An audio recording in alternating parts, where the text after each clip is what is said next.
Hello everyone, मैं आपको बताने वाली हूँ कुछ रेस्पिरेटरी डिसऑर्डर्स के बारे में जो कि रेस्पिरेशन और लंग्स से रिलेटेड होते हैं।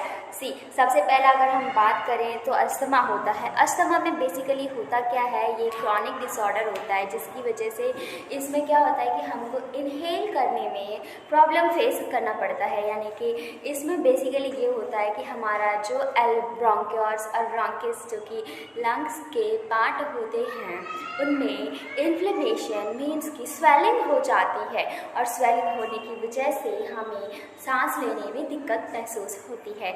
इसी को हम अस्थमा कहते हैं। अस्थमा जो है ये रेस्पिरेटरी डिसऑर्डर्स होते हैं। नेक्स्ट एम्फाइसेमा की बात करते हैं। एम्फाइसेमा इस क्रॉनिक डिसऑर्डर होता है जिसकी वजह से इसमें क्या होता है, एल्वेओलार वॉल्स जो होती हैं जिसमें कि एयर कंटेन होता है वो डैमेज हो जाती हैं और उसके डैमेज होने की वजह से जो रेस्पिरेटरी सरफेस एरिया जो होता है रेस्पिरेशन का वो डिक्रीज़ हो जाता है और डिक्रीज़ होने की वजह से हमें ये डिज़ीज़ हो जाती हैं। मेनली इसके जो कॉज होते हैं ये किसकी वजह से होता है, ये सिगरेट स्मोकिंग की वजह से ज़्यादातर होता है।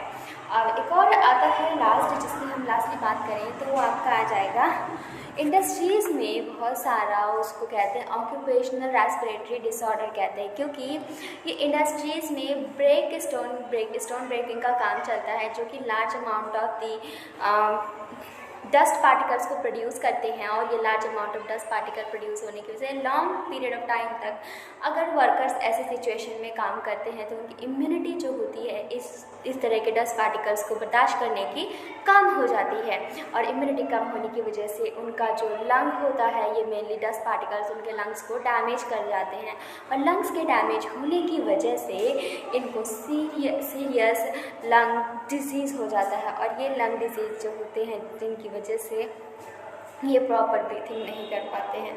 तो ये कुछ डिसऑर्डर थे जो कि रेस्पिरेटरी डिसऑर्डर रिलेटेड थे। ये एनसीईआरटी में chapter number 17 biology class 7th के अंदर मेंशन किया गया है, पेज नंबर 275 के अंदर। You can go there and check it right on.